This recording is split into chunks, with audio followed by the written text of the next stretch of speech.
Whether you're new to pool and practicing the basics, or a more experienced player performing drills to improve your shot making and positional play, the Drill Partner is perfect for you. Well, Mike, I figured we might as well do a little bit of work, this week. Yeah, right. Yeah. Ain't nothing really going on in the pool world after all, you know. No, not much. Yeah. Not much. You doing all right, man? Yeah, good. Good. Everything's good. let Going on. let us know in the chat if you guys can hear us and see us all right. MV says hello. Hopefully you're doing all right. World Championships, Mike. It's been an interesting start to the World Championships. It's going to be an even more interesting afternoon, and we're going to dive into the beginning. We'll dive into who's qualified, and then those who are fighting to stay alive. But off the bat, Mike, I want to get your thoughts on just the event. In the grand scheme of things, and what are some of the takeaways through the first couple of days? Well, first, the main takeaway is how difficult this field is. How guys are losing, and there's surprises, but just nothing surprises you at this point because there's so many players who can win any of these, win a match against anybody. And we saw that with Ian and Josh. Yeah. It just it's a different animal when it gets into this stage with this money and this kind of prestige and this kind of pressure, and everybody's fighting like tooth and nail. It makes for some really, really good matches, and we've seen a lot of losers qualification. You look at the losers qualification. It's unreal, Mike. It's only two matches into the tournament. It's like killers, murderers row, which means that those guys who got through winners, a couple of them are going to pluck some really unfortunate draws at that last 64. Congratulations, right? You're gonna get you probably got a good chance of getting a month. Congratulations, you get Josh Miller in the round of 64. Well, I mean, enjoy your aren't we all rooting for like Federer to draw Filler in the round of 64? Isn't that the one that we want to see have happen? Or we're getting too far ahead of ourselves here. I digress. Mike, let's on that note, Mike, what are your thoughts and what do you credit like some of these I don't want to I mean there's been upsets for sure starting on day one, but like has the gap just closed that much more between the rest of the pack and the top tier guys? I think it's always been pretty, the last couple of years it's been pretty tight, and maybe it is getting tighter. I just think this event just seems to be, from being there last year and watching it so far this year, that this event just seems to be a little more, the underdogs seem to fight a little bit harder, and the favorites just seem to be a little bit tighter. And I think it's the size and the scope of the event that kind of catches up with everybody. It gives more incentive to the underdog and puts more pressure on the heavy favorite than it does to me, second round of the Spanish Open or the European Open or something like that. You know what I'm saying? So that could be part of it. Who knows? But there's more, big drama early here than in your normal major Matchroom Open, right? You can just feel especially through two rounds, Mike. And I know we talked about this during the preview show, but I think a lot of it just factors into the consistency of this format and the break and how players have really committed to full time. And I know there's other avenues to go and play pool, whether it's 8-ball or 10-ball or 8-ball, whatever. But like this has been the 9-ball game for the last few years, and so mastering this break and guys that are getting tuned up back at home on 4-inch pockets, I think for me has closed the gap quite a bit. But plus there's just that, I think a little bit is to what you said, maybe the younger, lesser names or maybe free rolling a little bit where there's more pressure on these bigger guns to go and compete. It's hard to really commit to it just because I've seen I've seen those guys just rise to the occasion time after time. Now from a sports standpoint, I love it. I love seeing these new guys kind of have upsets. We talked about the Vietnamese at the during the last show, and we kind of, I don't want to say had written them off, but certainly didn't like their chances to even win their opening round, and they came to play in this tournament, Mike. I mean, all of them. I Yeah, think all of them won their opening round, but a few of them are already through. But the end comes to mind, taking out SVB in round number one, following that up with a solid win over Dennis Grabe and a lot of other guys, Huang, which we expect. Just so many talented yeah. guys that we know, like we know they got the skill set, but we just haven't seen them on bigger stages. Well, now they're showing that they're prepared, they're ready, and they're ready to give anybody a fight. And for that matter, it's the same with the Europeans, Mike, like you mentioned in Uski and Pillar.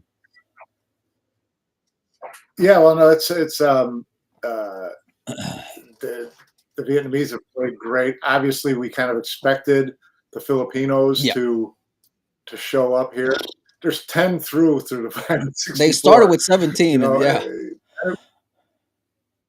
Well, I mean, and there's more that could come Yeah, out of absolutely. the losers bracket, but just there's 10 that have won their first two matches, and a couple of them, Bernie Regulario taking down Ko, and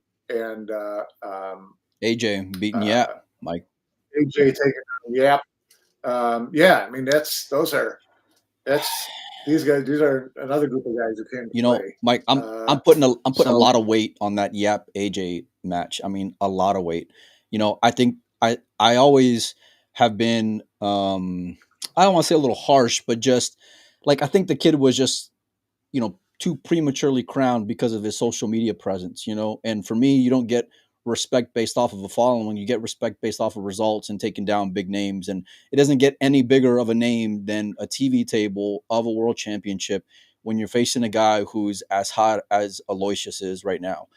For AJ to for AJ to go out and play the way that he did, the poise and the pressure that came with that match, and for him to perform in that manner, Mike, just completely changes the way that I'm viewing that kid. And I know, like, everyone's been super high on him, and I get it. You know what I mean? I saw him in Hanoi last year, and he had some really solid matches. But this is where you earn respect in that locker room, and it's with taking out big names like that. And I tell you what, I mean, all the Filipinos are obviously going to be dangerous, but that matchup right there with AJ is as strong as any semifinal or final you'll get to in any tournament. AJ had a good run, good tournament last year at the World Championship. So he's and obviously he's got another year under his belt, and he's just getting better and better and more confident. You can just watched him during that Yap match. He didn't look at all overwhelmed by the moment, for sure. I mean, obviously. So, he's doing great. We were talking the other day about, we looked at the betting favorites. Yep. 3 out of the top 5 betting favorites are in the losers bracket. So Filler, right? Shane, SVB, Josh, yeah, and Ko. Yeah. Ko, Shane, and Josh. 3 out of the top 5 betting favorites are playing out of losers bracket. So, it's been that kind of tournament, Mike. I mean, Jonas, who's been, as hot as anyone on the circuit on loser side, David's on loser side, and we'll get to all the guys who are fighting to stay alive here in a little bit. But yeah, it's been a fun tournament in that regard. I love the uncertainty of it. I love that we're just getting this new wave of player that's like kind of making their own, getting some room. You guys give me some room over here. Give me 3 feet over here. So, and there's been quite a few to go and talk about. And V says Robbie with the 5. Mike, I think that dude probably picked up at a minimum a split of 10,000 on day number 1. That's 5 is going to be hard to beat going to 9, let alone anything else. Yeah. Just how many people are going to have 5? Yeah, exactly. Is what you wonder. Is he going to split it with 4 other people or not? But yeah, it's going to be pretty tough to beat 5. We'll jump into the guys who have qualified here. But before we do, Mike, I want to just talk about the event in terms of, audience doesn't look that strong being out there. I know they today kind of picked up a little bit. compared to yesterday? Audience. There's been a few. Well, part of it is that section of white seats right in front of the main table is all reserved for officials Oh, okay. and special guests, right? So that's why you don't see anybody sitting there. So if you looked around a little bit more, there'd probably be some more people sitting up on the fringes, on the edges. But yeah, I mean, I couldn't touch those white seats last year. Oh, So really, Mike? it's yeah, no, it just kind of so they just hold them off to the side for these guys, and they're front and center. So it's the first couple of days they should narrow that down to maybe about a VIP section of about 10 seats. It was kind of like that. And open the rest. It was kind of like that in Hanoi, Mike, where they just had this big upper deck section that was Hanoi, it's all upstairs, so that's Yeah. a little bit different. But this is, you got your prime seats front and center, and there won't be anybody in them until the finals. You can already book that. Won't be anybody in them until the finals. And so I think maybe they missed an opportunity there to say, okay, let's assume that nothing's going to happen to the finals. Let's section off a smaller block for VIPs who may come on Wednesday or Thursday or whatever, and fill in the rest of these seats and make it look a little bit decent. So I don't know. Well, it's not the best look. Yeah. And it's quiet. It's quiet as a church in there too. Yeah, I mean they got the you got the music in the background, that's kind of trying to create some kind of vibe. So I got to give them credit there. The for it looking a little more empty. Saudi rap or what is it?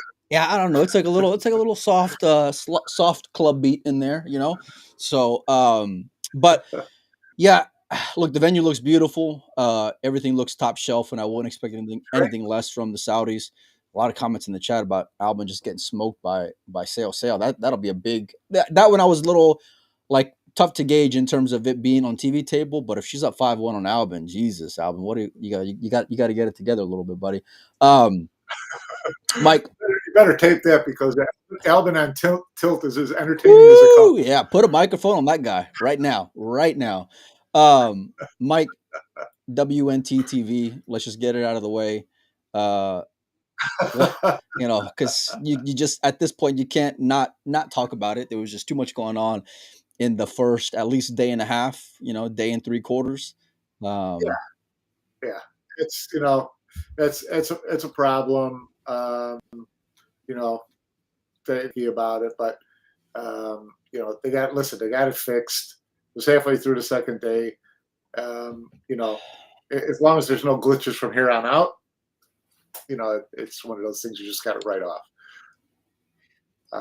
But yeah, it was not a good look on the first day, and part of the problem that we talked about kind of behind the scenes was get out in front of it. Yeah, own it. Don't just respond to people who are saying something.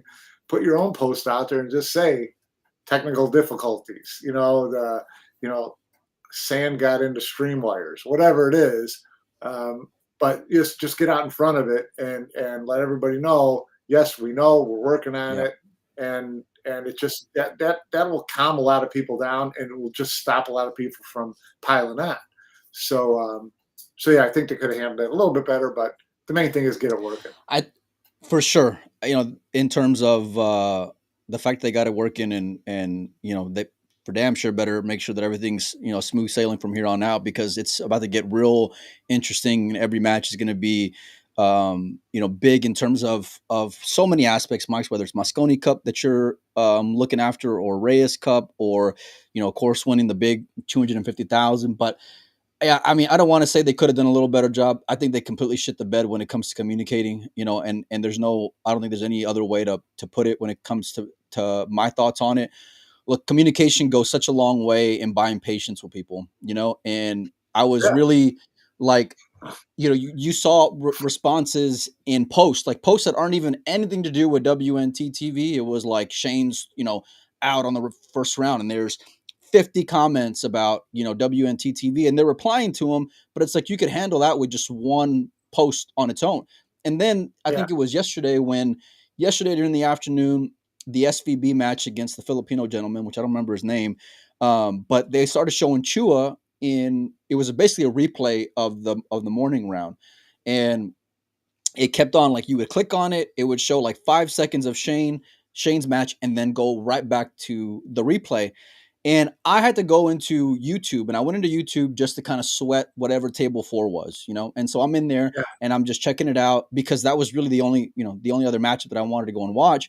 And it was in the YouTube chat where I saw them say, "Hey, go refresh because table 1 should be working now."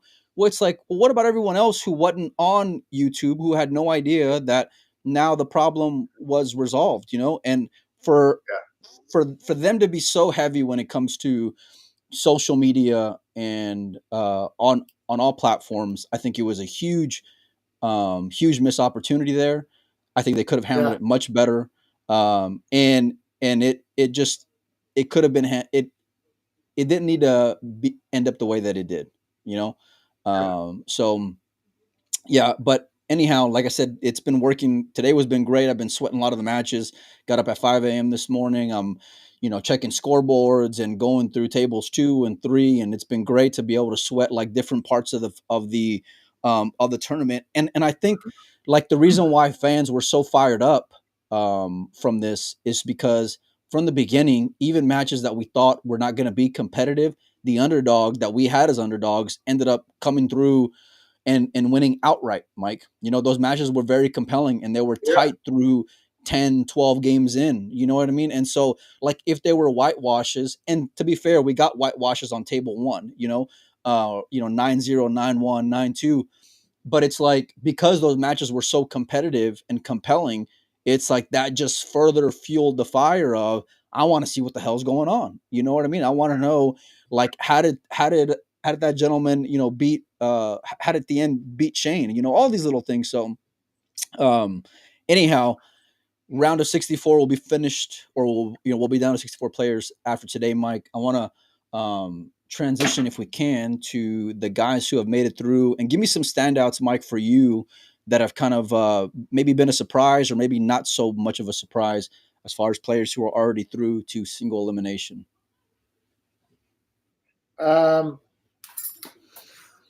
I have to take a look at the list again. Got a bunch of Filipinos in there, Mike. AJ, like you mentioned, Anton, Bernie, Carlo, Kachi with a great win over Chris Melling, and Chris is the dangerous out, and Kachi with a nice comeback win in his former champion in FSR. We mentioned Uski, going through and beating Filler. Shaw with a win over Max Eberly to go through, Mike. There's a lot of guys who we expect to be there, but a lot of surprises as well, Mike. Yeah, some surprises, some not. I mean, guys who you're not, maybe you, depends on who they drew, but like an Anton Raga, a Robbie Capito. I mean, are you really surprised that they won 2 matches? Right. Is what it comes down to. So FSR, no surprise, no surprise there. Oi, 2 good wins for him. So, for me, part of it is how guys have gotten through. Yeah. I mean, watching Chua in his first 2 matches was scary. It was scary. And Kwok, he ran 9-1 Moscow. Like he was there. Yeah. So, it's, to me, a lot of it's about how some of these guys are winning. Those 2 guys, Chua looked ridiculously good. You talked about at the last show, Mike, of like not wanting to peak too high or get a win too early, and with Chua, it was like that was that catch-22 with winning that night shot open, but I agree 100% with you, Mike. I mean, the guy looked just, guns a-blazing in his opening round matchup. And it was like, it was the fashion in which he won. I thought there was early chances for his opponent, but it was like, man, he just looked ruthless, Mike. And he looked like he was in pure form. He didn't look uncomfortable. It was just so many things. The Huang one was, I agree with you, Mike, telling. Beating Maciel 9-1 in an early round of a tournament, that's as solid as you can get, Mike. And these as much as you can crown these early round victories, it's like you want to just gauge, okay, well, how are they and how do you think they're going to fare as the tournament progresses. And if you haven't been tested yet, like maybe a guy like a Federer, right? Went over Sam Henderson, went over Frank. It's like you haven't really been tested. But when you get a guy like Huang who gets through two solid wins, like you mentioned, Max as well, Mickey. I mean, so many guys, and there's like a good mix of like usual suspects.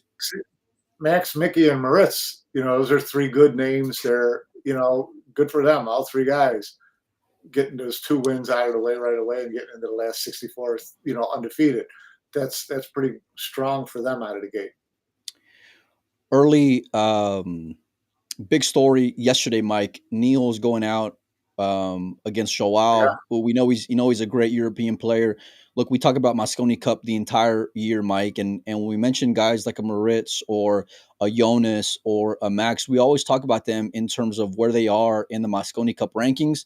Niels was in number 4 position, Mike, and big letdown, but going out in that round, Mike.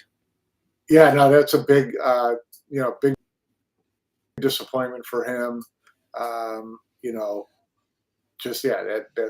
That kind of,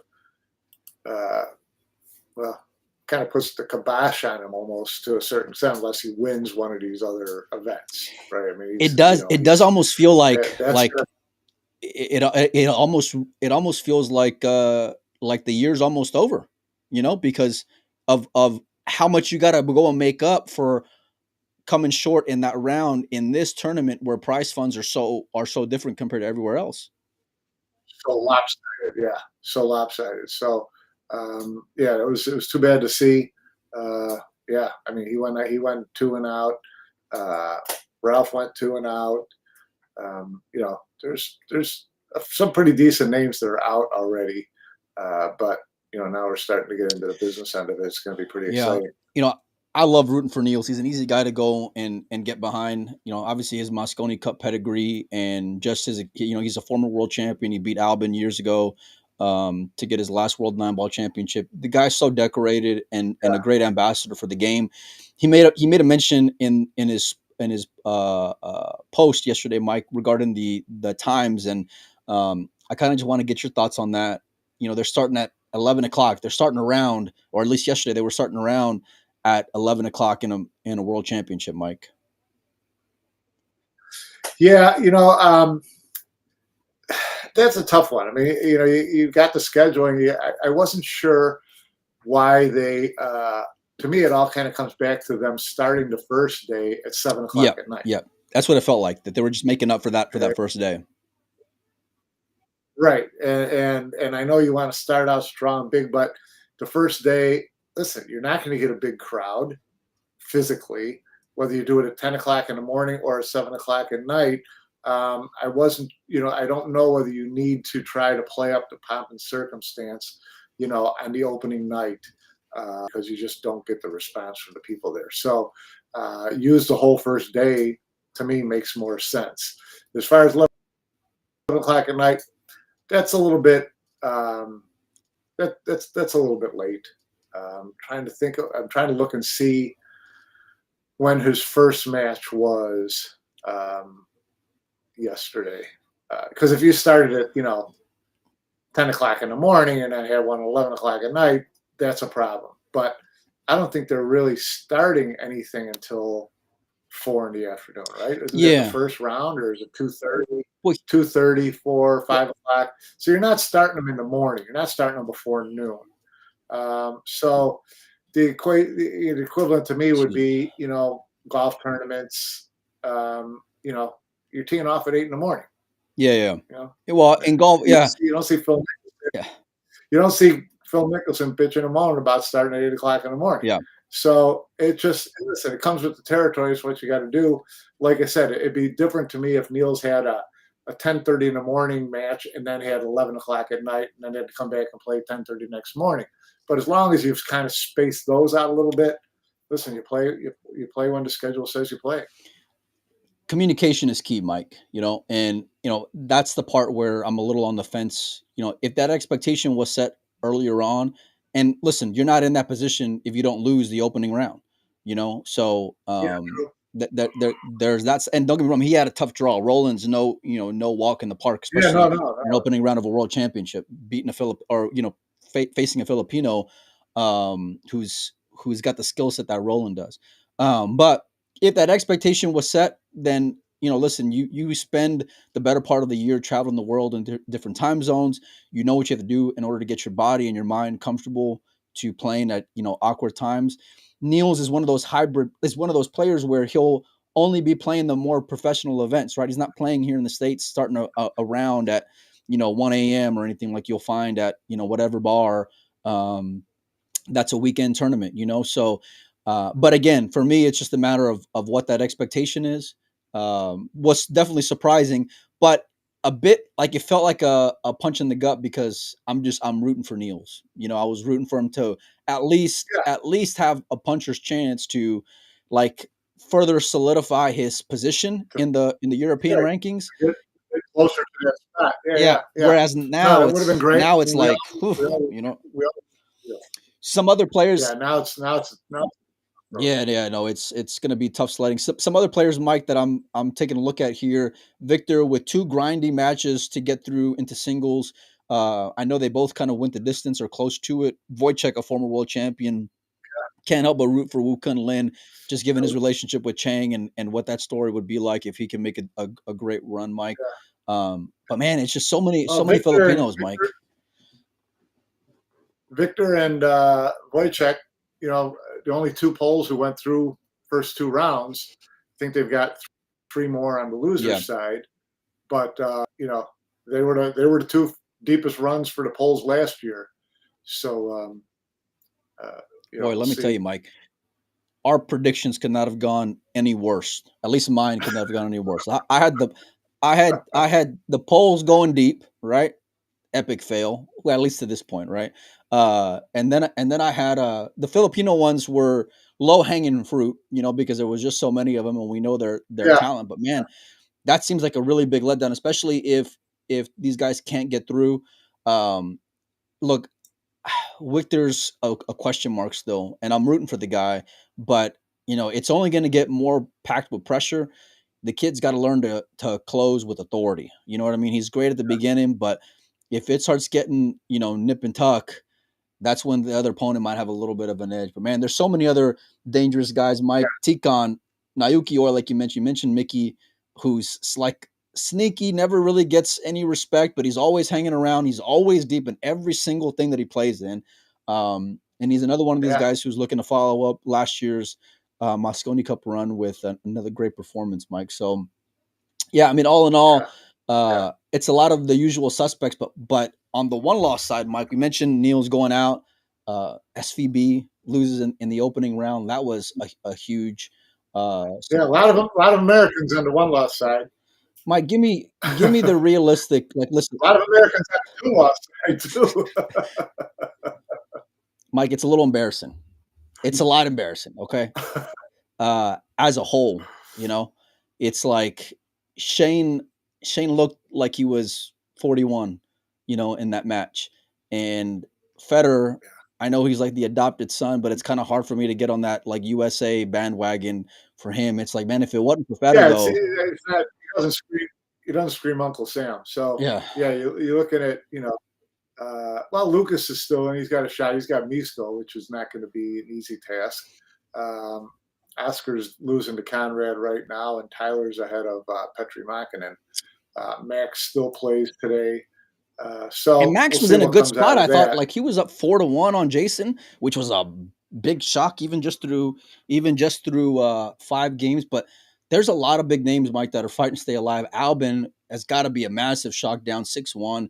To say, no disrespect to her, she's a great player, but you would have expected a much different matchup, at least heading into it. Delgado, SVB, and Copigny, Mike, a rematch of a world championship from, what was it, like 10 years ago, and now they're one of them is going to be out of this tournament, Mike, before single elimination. Yeah, that's amazing. One of them not going to make the 64. So that's tough. That's a tough one there.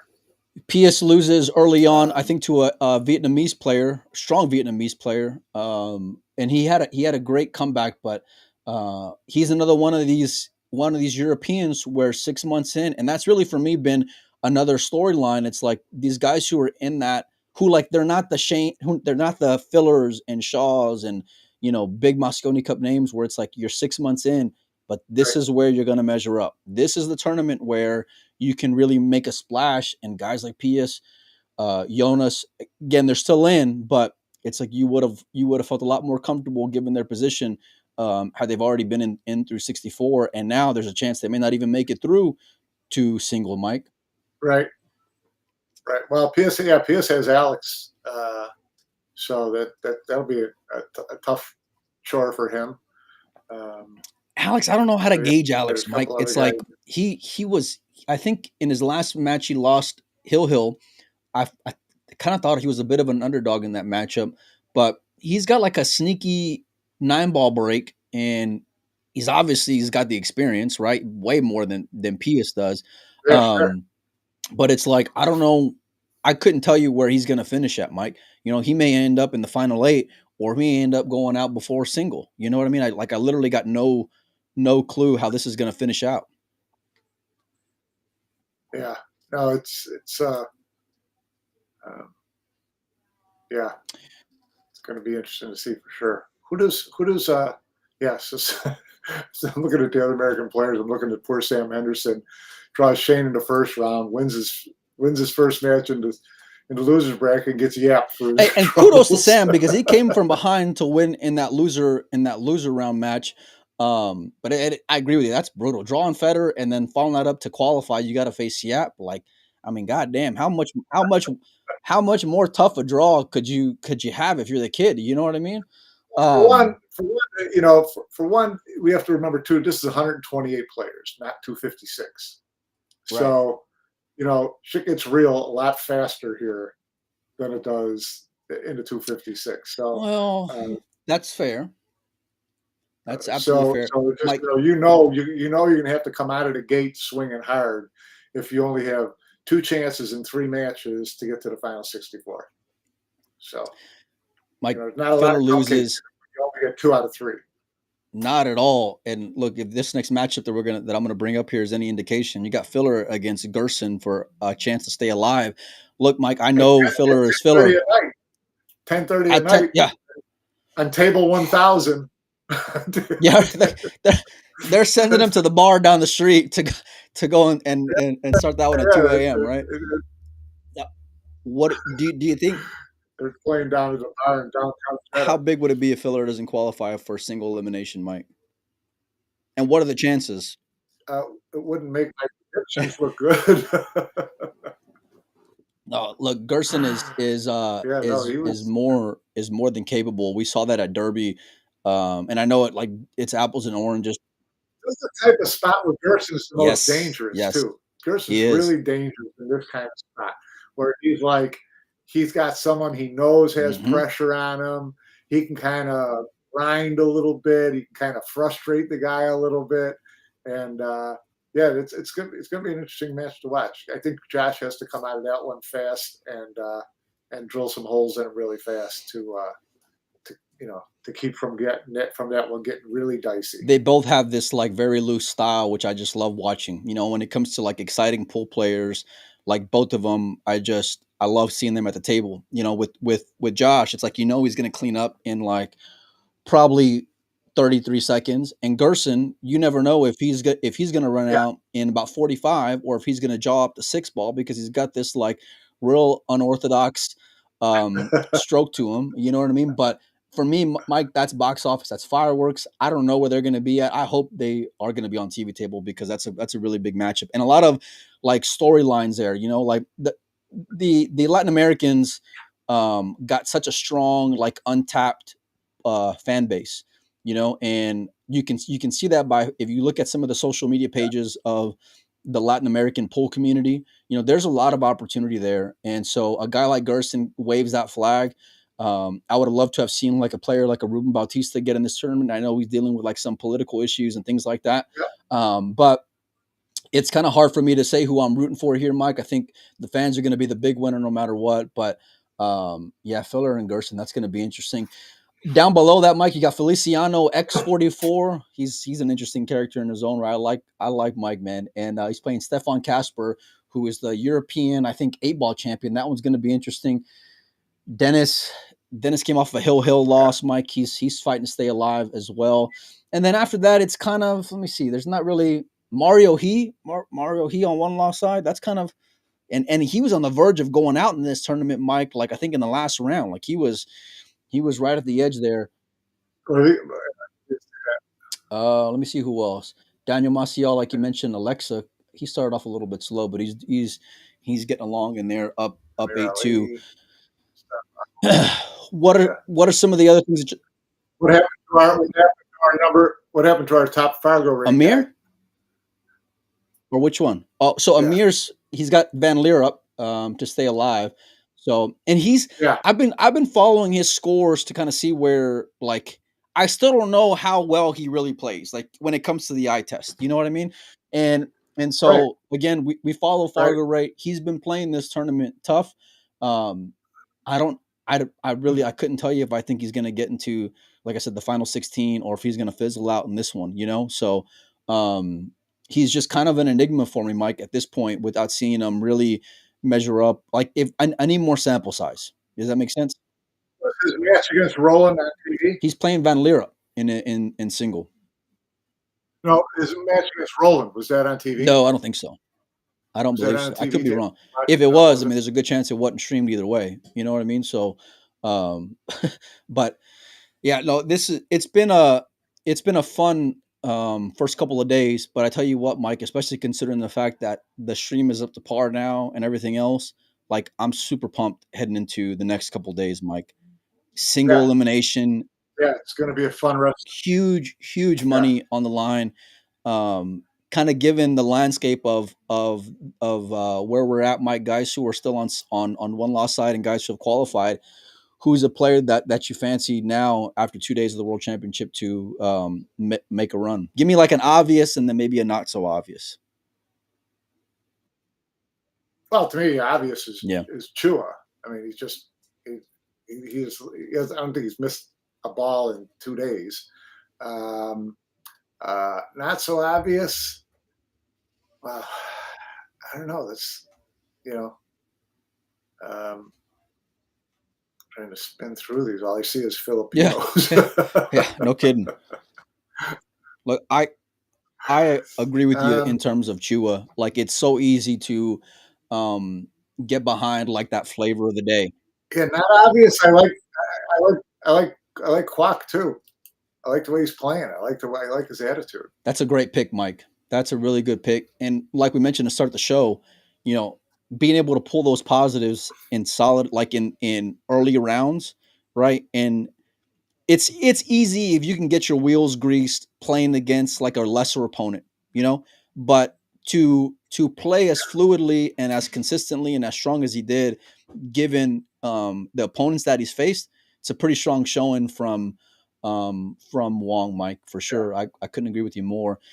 Yeah, the Chua one, I'm with you 100%, Mike. I mean, that guy looks scary, and he obviously has experience. I think he makes really smart choices.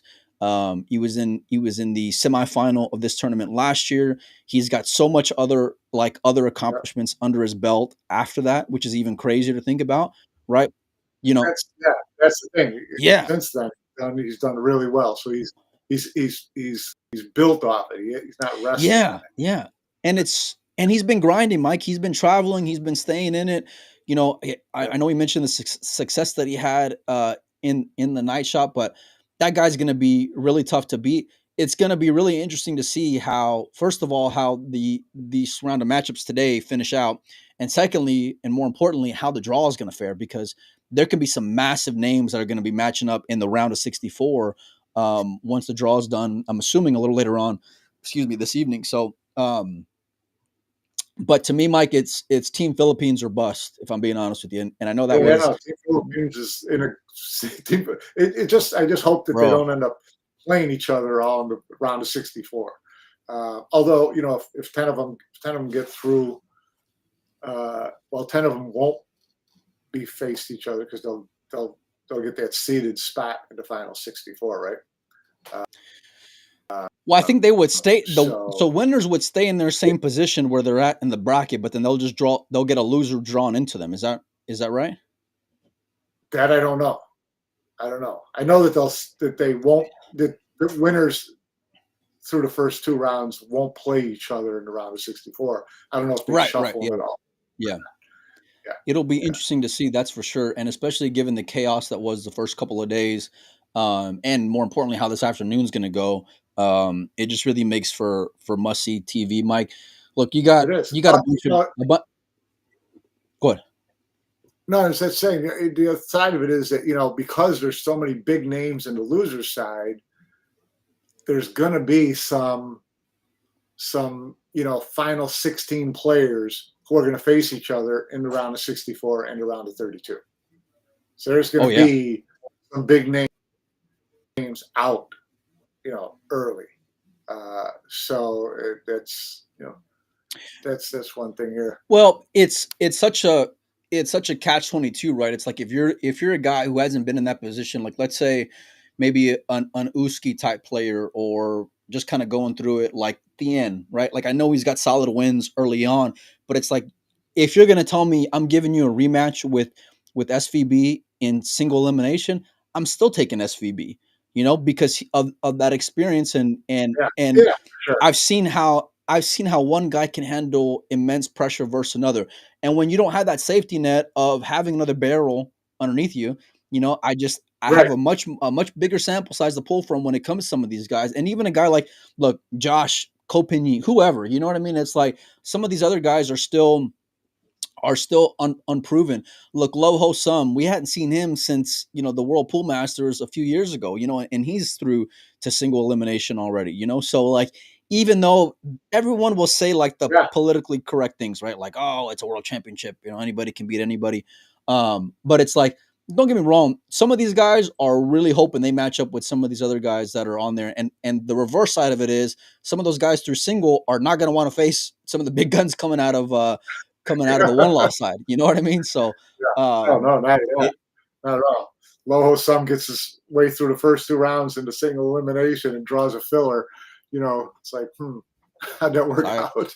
Yeah, no kidding. And this is where, like, I love the volatility in terms of what pool can be from a betting standpoint, Mike. Like the first two rounds show how exciting and dynamic that it can be. And if you can incorporate that gambling aspect and really get the degenerates involved into it, I think you can grow it to a much bigger standpoint. And like for me, this is what I see in like tennis, Mike, because in tennis you'll have like bigger names, and for the most part the names tend to rise to the end. But it's like, man, there's certain tournaments where it can really go either way through the first few rounds, and that's what pool is as well, so if there's and there's so many ways to handicap it as well, where I think it can be fun, whether it's games or whatever, so you're saying degenerates are the key to the future of the sport? Well, I think they're the key to the future of all sports, and so, like the gambling side of it is so massive for me, Mike, and don't get me wrong, I can appreciate the purity of it as well, but if we can bring in that fan base, and given how crazy that pool can be, it's like, man, it can really be box office and fireworks and getting casinos involved and all these things, so. Federer's still in, obviously. Shaw, we got a bunch of big guns. Koping Chung as well, Mike. A lot of guys that we haven't really talked about at all. Carlo Beato, Bernie coming off a big win off of Co. So many things so many players that we know they have a great skill set. We haven't seen them against big names, but now you're starting to see how they can measure up. And it's really going to be dynamic in the next 2 days, Mike, just seeing how pressure affects the way that some of these guys play. When I had Chua on to start before the tournament, he mentioned about money games. And he was like, I've been saying, some of these guys to get away from playing money games and just focus on tournaments and the professional side of it. But like for me, Mike, the fact that a lot of these guys, in terms of the Filipinos, have dealt with pressure since they were so young, gambling and playing money games, it really I think for me, it favors them going forward, because some of these Europeans, they haven't had that kind of pressure, facing them time after time after time, in terms of like big leaps of money, so, so many different ways that you can kind of dissect all the guys who are left here, Mike. Yeah, no, it's the storylines they're gonna change every round, and they're gonna get better every round. Depending on how the cards fall. So it's gonna be a lot of fun for sure. Meanwhile, our girls up 8-2 on Oh, Albany. Mike, what's going on here? Who's That's well, it was 6-2, and Alvin broke, and after he cut it to 6-2, broke, and then missed the two ball up in the corner, and you could just kind of tell by the way he stood there that he just wanted to go break the cue. When I saw that matchup being advertised on TV table, I didn't know how to take it, because I get the positioning of it. But for her to go and have a win on TV table, assuming that she follows through, I know she's up 8-2. For her to have a win against a guy as decorated as Albin Ocean, I mean, you want to talk about just complete chaos and good on her, And if I'm one of these boys in through already, be careful what you wish for if you end up drawing her, because she's shown that she's got some killer firepower, and she ain't rattling. I think in her opening round TV table matchup, she had like 3 breaking runs, something like that, Mike. So it's it's like that was better than majority of the field, just that alone, so you follow that up with a win over Albin. It's like, man, and this is what I mean, like, imagine what the money line would have been on that matchup, Mike. She probably would have probably at least been a 3-1 underdog in that one, so lot of stuff to be excited about, Mike. Are you going to be watching it all? Are you going to be working? What's your plans for the next few days? Next couple of days, I'll definitely be watching next couple of days. Look, we'll post the draw once it comes out a little later on this evening. I'm going to go back to watching some more pool because it seems like there's just fireworks all over the place. What's that? Someone did just post, what happens if Sale wins and Robbie draws her in the round of 64? Well, that Pia and Josh match, I think, has the most views out of any pool match on the Matchroom Pool YouTube page. So, and look, I know, like, pool fans are real unique in the sense of, like, they're always pulling for these things that they think are going to save pool. Like, this might save pool, that might save pool. Look, a storyline like Sale could really give a boost to pool if she goes and continues that run. I firmly believe that, Mike, because it checks off so many boxes, where you can have a much different audience tuning in to go and watch. Plus, look, the being an Asian player as well, that's going to do well in terms of ratings. So many different ways to kind of look at it. But that would be pretty epic if it's Robbie versus Sale in that one. I might take her on a betting line, Mike. I'm not gonna lie to you. So. All right, Mike, you got anything else before we get out of here? No, I'm looking at my notes here. I think we covered most of it. Let us know in the chat who you guys have meeting up in the finals. I know a lot of things kind of up in the air right now, but it'll be an exciting last couple of days of the World Championships. I'm going to be tuned in from start to finish. So make sure and keep your notifications on. I might do a show tonight. Mike, for sure, we'll do something tomorrow. We'll kind of take a look and see where everything's at. And big shout out to all of our sponsors who help make the show possible. So you guys enjoy the